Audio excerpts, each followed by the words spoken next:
con ustedes los conocimientos sobre nuestra clase Derecho Internacional Público 1. Les decía en la clase anterior del viernes pasado que realmente motiva el hecho de venir a compartir con ustedes y de dar clases que uno lo siente lejos, pero también al mismo tiempo muy cerca, ¿verdad? Entonces yo aprovecho para los que no estuvieron en la clase anterior para decirles que el objetivo único en este caso de la clase es que aprendamos. Yo soy de la idea de que aprende el estudiante y aprende también el maestro, ¿verdad? El profesor. Y creo que también tenemos muchas veces ocupaciones, preocupaciones, pero yo creo que el estudiante sancarlista, siempre lo he dicho y siempre lo voy a sostener, que además de ser estudiante es trabajador. Hay ciertas excepciones, también no lo vamos a negar, pero en las jornadas nocturnas se ven casos muy especiales, diría yo, ¿verdad? Entonces, créame sinceramente que va a ser un gusto, un honor trabajar con ustedes. Esperamos que al final del semestre, pues podamos decir, tal vez no el 100%, pero sí un 99% misión cumplida, ¿verdad? Valió la pena el sacrificio de parte de ustedes y, por supuesto, de parte de las personas que apoyan a ustedes.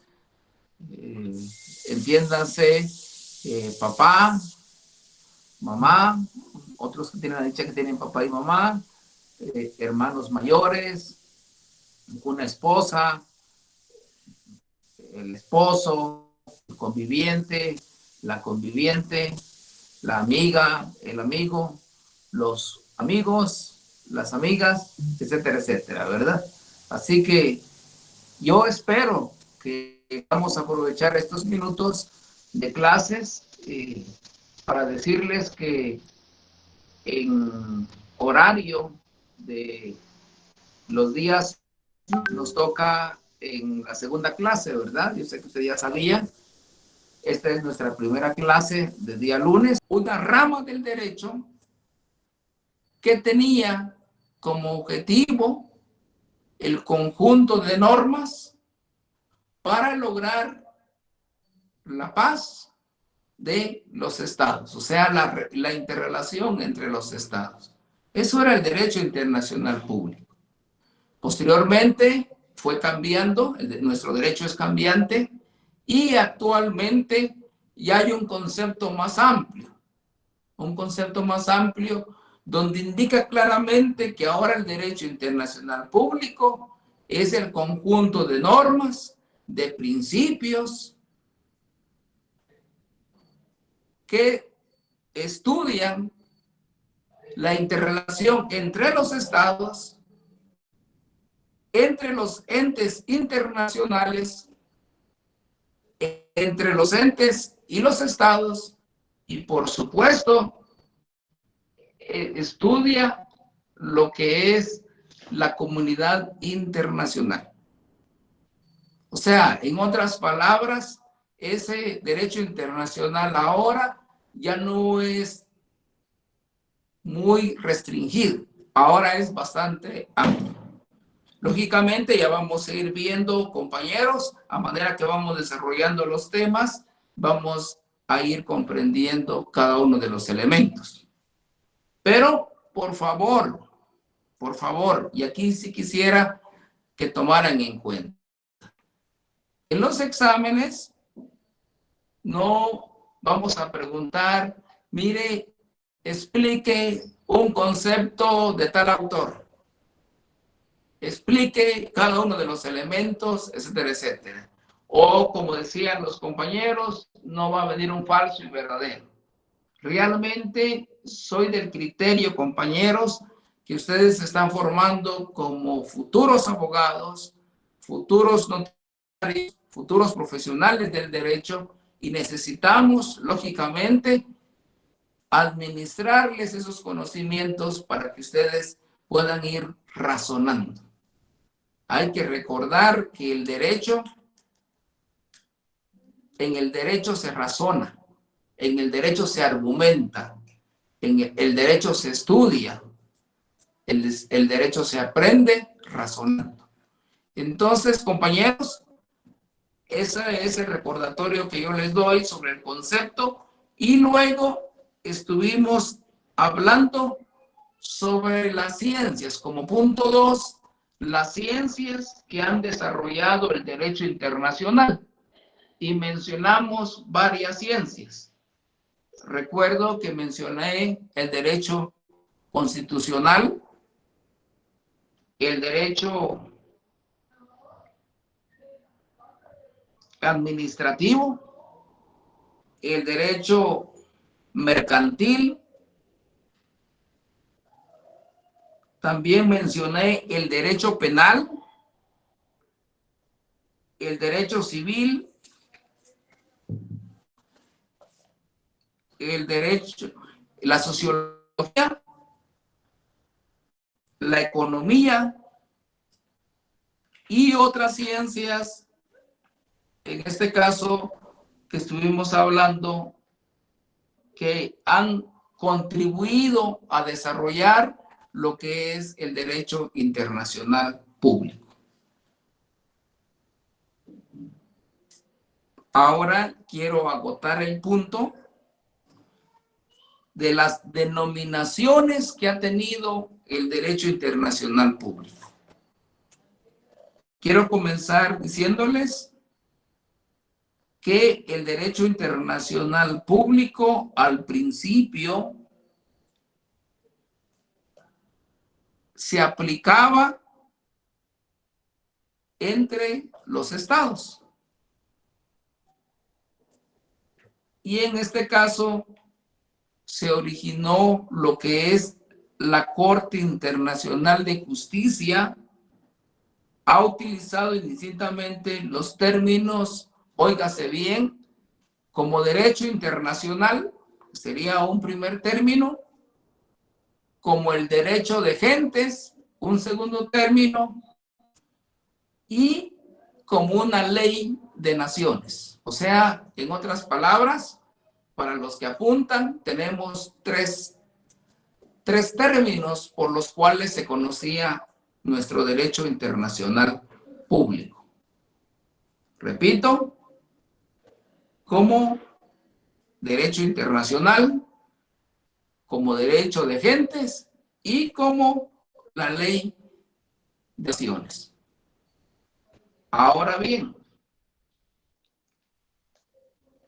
conforme fue evolucionando ese derecho, podemos explicar entonces, compañeros, era un derecho internacional que lograba, en este caso, estudiar la interrelación entre dos estados.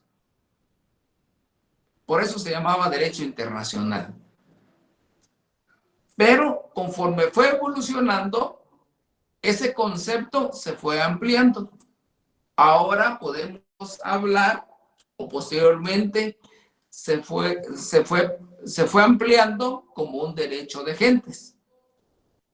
Si vamos a los estudios y si miramos qué es el Estado, quiénes los elementos del Estado, si recordamos eso, nos vamos a recordar que un Estado está integrado por una sociedad y que la sociedad le integra personas. En este caso, por eso es que se llamaba derecho de gentes al derecho internacional.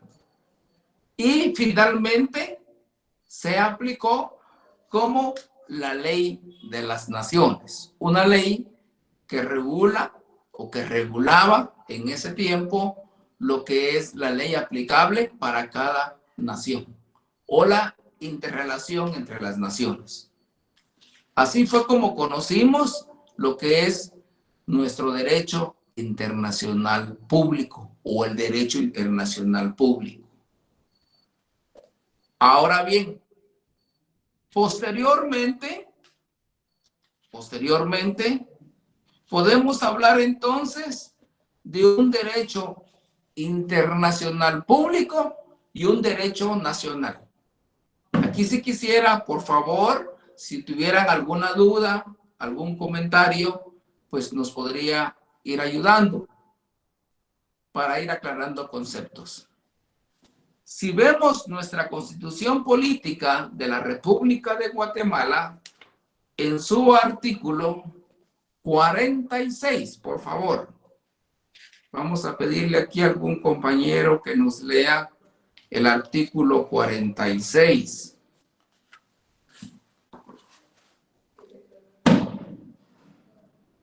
¿Algún compañero, por favor? ¿O alguna Buenas compañera? noches. Dígame. Artículo 46. Preeminencia del derecho internacional. Se establece el principio general de que en materia de derechos humanos, los tratados y convenios aceptados y ratificados por Guatemala tienen preeminencia sobre el derecho interno. Muchas gracias. Gracias. Entonces, al tenor de este artículo 46, por favor, si lo pueden subrayar, si lo pueden apuntar, porque les quiero comentar, si estamos pensando ya en el primer parcial, ¿verdad? Y eso casi es difícil que lo repita, es casi seguro que venga casos concretos, ¿verdad? Casos concretos de la vida diaria de guatemaltecos y que ustedes me ayuden a aportar la asesoría jurídica adecuada. En otro semestre me decía un estudiante, perdone, pero yo creo que no va a ser complicado. Yo les decía que la técnica jurídica que ustedes ya tienen, que ya poseen, es momento de poder aplicar. Si no, ¿cuándo van a poder aplicar? ¿Ya? Y la única forma de aplicar el derecho, de aplicar esos conceptos que ustedes ya saben, no es memorizando más conceptos, no es leyendo más textos, sino es leyendo más textos, leyendo jurisprudencia, leyendo material que vamos a ir viendo, pero al mismo tiempo aplicando a casos concretos. Yo al menos he visto que al final de mi semestre, compañeras y compañeros que me dicen, Lick, valió la pena estar escuchándolo a usted los lunes y los viernes, o los viernes y los lunes. Entonces, a eso vamos a apuntar, ¿de acuerdo? Entonces, volviendo a lo que leyó aquí la compañera Leslie, el artículo 46 de la Constitución no es para que lo aprendamos de memoria, pero sí, como mínimo, lo podamos leer unas 2 veces, ¿verdad? Y hacerle ahí una anotación. ¿Por qué entonces? Porque el tema que estamos desarrollando en estos momentos es el derecho nacional frente al derecho internacional. Y ahí entonces nacen 2 escuelas. La escuela dualista y la escuela monista. ¿Ya? Y vamos a explicarles un poquito entonces, vamos a intercambiar ideas, ¿verdad? De qué es la escuela dualista y cuál es la escuela monista. Dice la escuela dualista, es la que afirma que es una teoría, dice, de la realidad, apoyada en la jurisprudencia, la legislación interna y la doctrina moderna. Ha demostrado que existen 2 órdenes diferentes, cada uno con sus propias reglas. En su apoyo cita, o sea, la escuela dualista, cita que existen sujetos diferentes, estados e individuos. Así lo ve la escuela dualista. Hay un estado y hay individuos. Tiene fuentes diferentes en su prioridad. Las normas internacionales obligan a los individuos solo cuando han sido aprobados por los estados a través de su órgano competente que las ratifica, las incorpora a su sistema jurídico interno. Eso lo dice la escuela dualista. ¿Ya? Su base es Estado versus individuos o estados complementados por individuos. Ahora bien, veamos qué dice la escuela monista. La escuela monista afirma que el derecho interno y el derecho externo, o sea, el derecho internacional, forman un solo orden armónico y son manifestaciones de un solo concepto. En caso de conflicto, dice, entre el derecho interno y el derecho externo, algunos afirman que debe prevalecer el derecho interno, otros que debe ser el derecho externo. Entonces, la escuela monista, en conclusión, cuando hay un problema, debe de aplicarse el derecho interno. Y si no comparte eso, pues entonces apliquemos el derecho externo.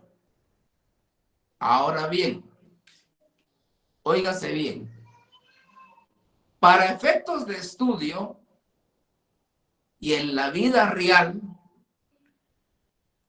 ¿qué escuela es la que recoge el sistema jurídico guatemalteco? Y aquí no nos podemos equivocar. No podemos decir si es monista o es dualista.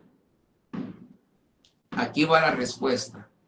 De acuerdo a nuestro sistema jurídico, todos los tratados, óigase bien, todos los tratados firmados por Guatemala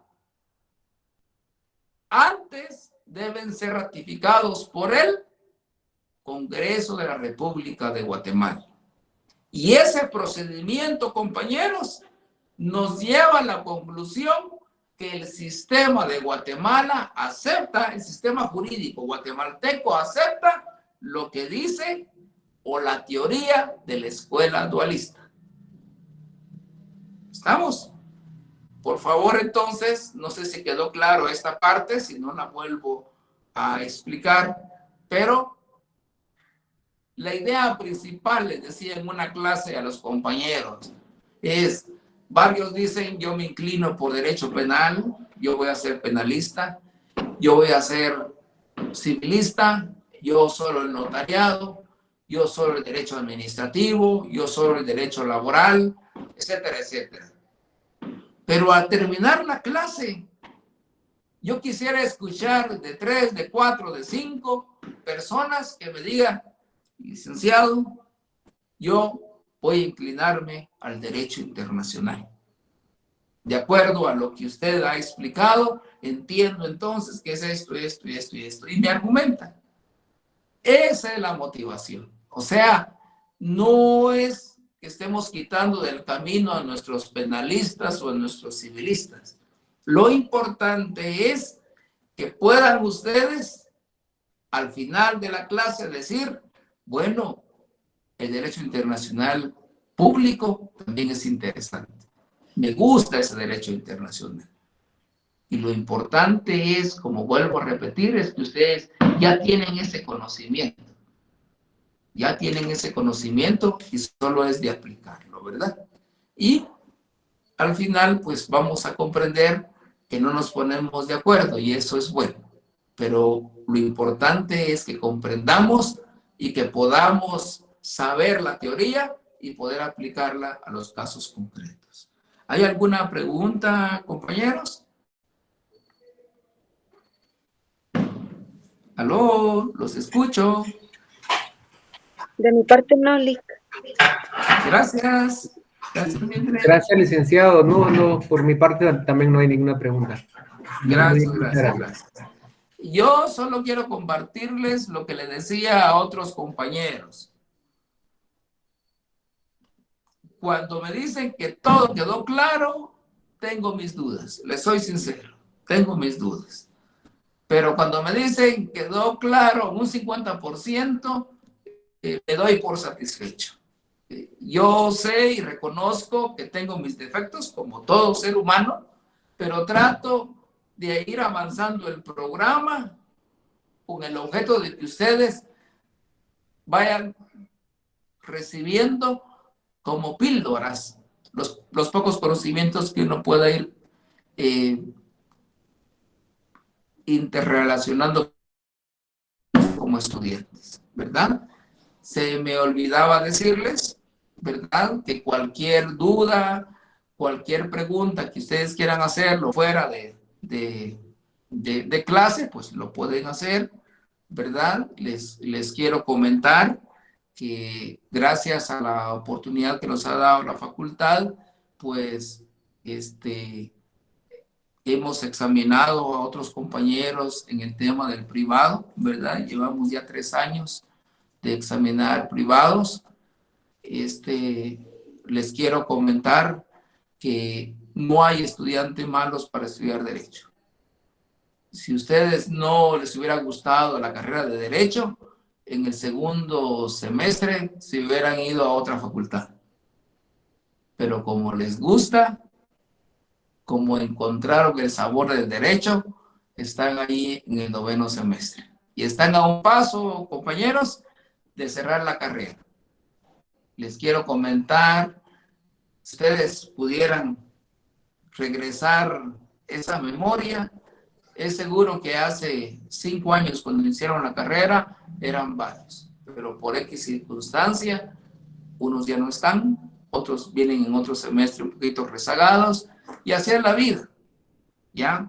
Lo importante en este caso es que ustedes puedan fijarse metas en la vida, como lo han hecho, y poder llegar a la clase puntualmente, cumplir las tareas e ir ganándolas. Pero más que ir ganándolas, adquirir esos conocimientos que les van a servir en su vida profesional, ¿verdad? Muy bien, seguimos entonces.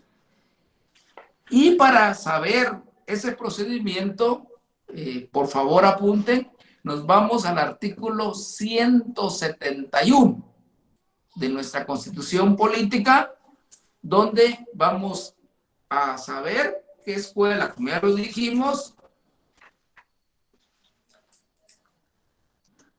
Alguien que me ubique el artículo 171, inciso L.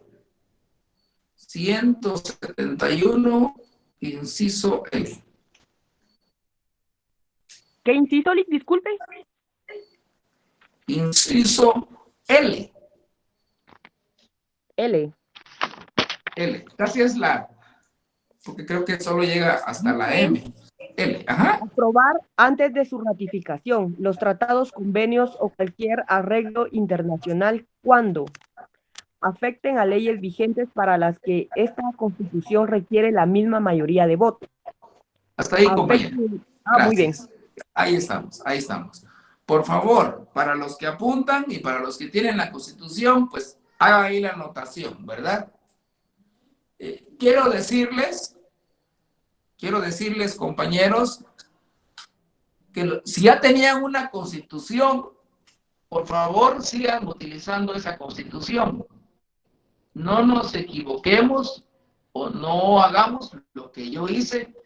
Había otra clase, bueno, compré otra Constitución y terminé con 4 constituciones, ¿verdad? No, lo importante aquí, perdonen ese paréntesis, es si ya tiene una su Constitución, seguir utilizando y hacer las anotaciones, en este caso del derecho internacional público, ¿verdad?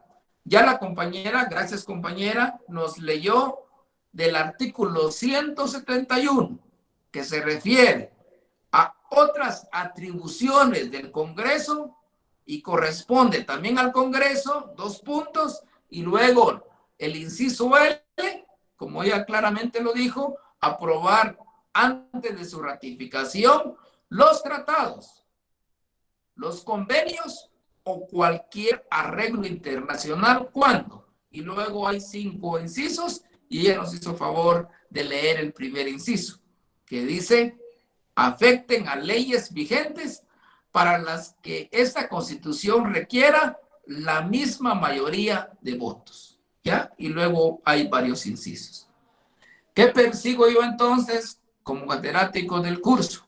Que ustedes realicen su anotación en el artículo 171 y puedan sacar su conclusión de que la escuela dualista totalmente la acepta nuestro sistema jurídico a través de ¿qué?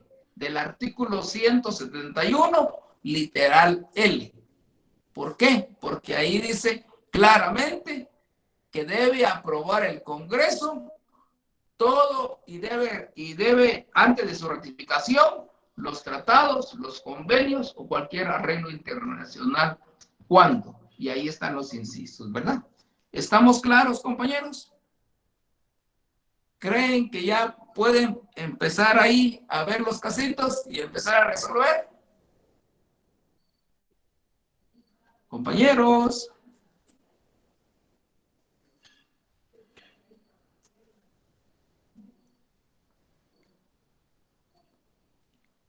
El silencio me dice algo. Yo creo que todavía tenemos un poquito de duda, ¿verdad? Bueno, vamos a continuar con la clase. Esto sí nos interesa a todos. Vamos a aprovechar los últimos 6, 7 minutos que tenemos, compañeros. Por favor, esto sí apuntemos. Habemos 69 en la clase. Por favor, compañeros, para el día, hoy tenemos 24, dentro de 8 días 31.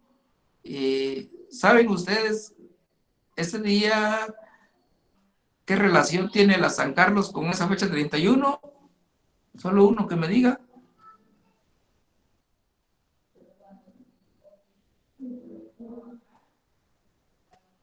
Compañeros, ¿se escucha?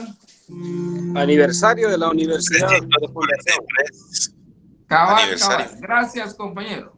Gracias, compañero Manuel. Entonces, es casi seguro que no vamos a tener clase, ¿verdad? Vamos a aprovechar entonces para que ustedes puedan hacer un trabajo de investigación. Tiene un valor de 3 puntos netos y por favor, necesitamos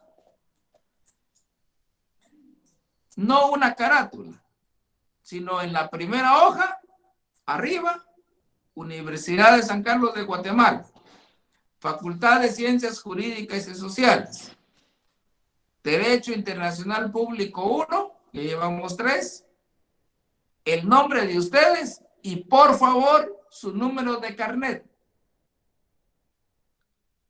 Les suplico por favor poner todo eso a mano, ¿verdad? A mano. Y en 2 hojas, tamaño carta, presentar este trabajo. Trabajos que son iguales. Iguales. No califico los trabajos iguales porque no sé quién le copió a quién.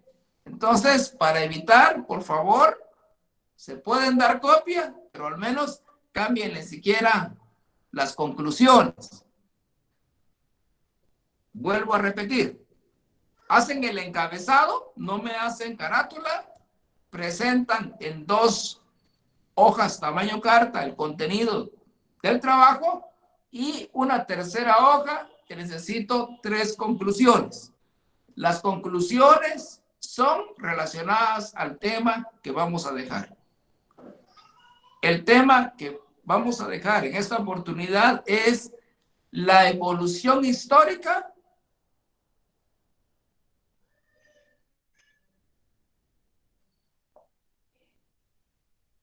del derecho internacional público.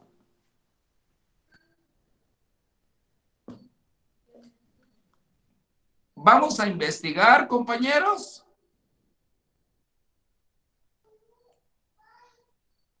las escuelas, aunque yo ya mencioné las escuelas, ¿verdad? Pero ahí ya tienen un punto.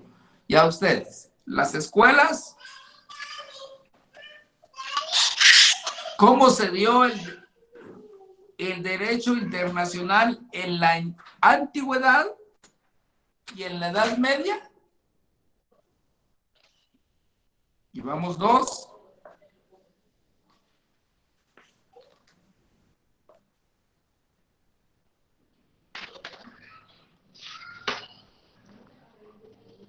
El derecho internacional y la formación de los estados.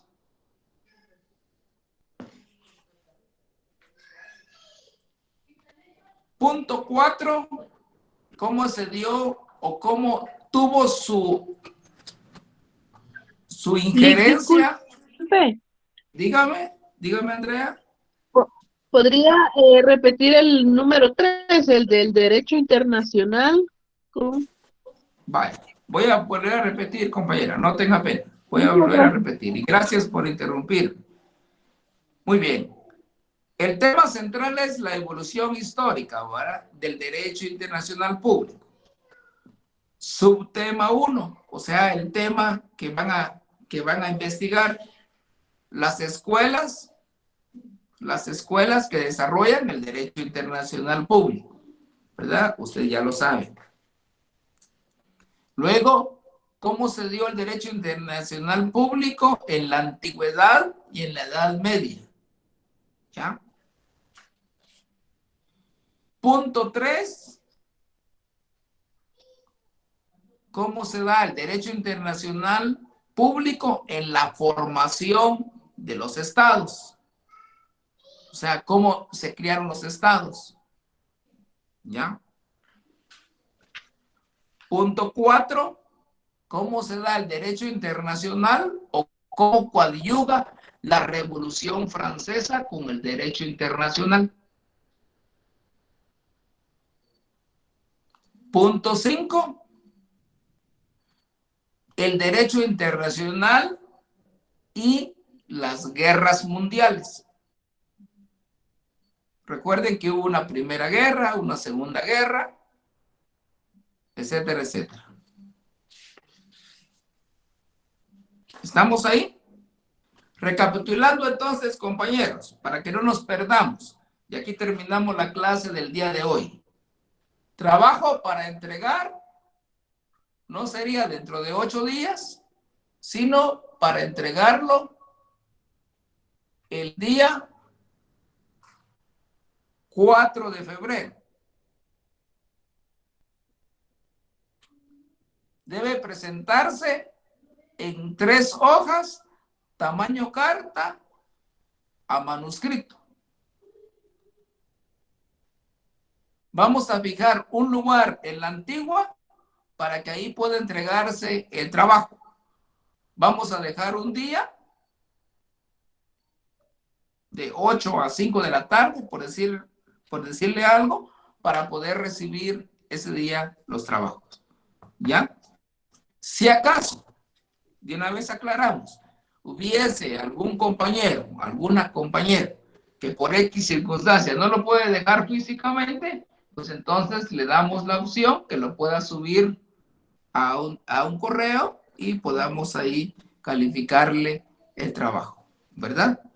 Si por X circunstancia hubo alguien que salió al extranjero y que no pudo regresar porque en el aeropuerto había paro nacional, entonces no llegó el 4, sino vino hasta el 5, entonces el 5 lo podemos recibir, solo que ya no valdría 3 puntos, ya no vale 2 puntos, y así, luego 1 punto, y lógicamente, si llega a los 8 días o a los 4 días, ya no va a valer, ya no vale, ya no tiene valor, pero le vale por aquello de que le haga un punto, le hace falta algún punto al final de la clase. Muy bien, el tema 1, 2, 3, 4, 5, y luego 3 conclusiones personales, ¿verdad? Repito, las conclusiones, como son personales, no pueden ser redactadas de la misma forma, del compañero o de la compañera, tampoco es un trabajo grupal, ¿verdad? Es trabajo individual y por favor le ponen nombre claro y número de carnet. He recibido trabajos sin nombre y sin número de carnet. No puedo adivinar de quién es y por lo tanto no puedo calificarlos. ¿Hay alguna duda sobre el trabajo, compañeros? Si no, aquí terminamos la clase del día de hoy. Y perdone, fíjese que el numeral 4 fue el que no le entendí.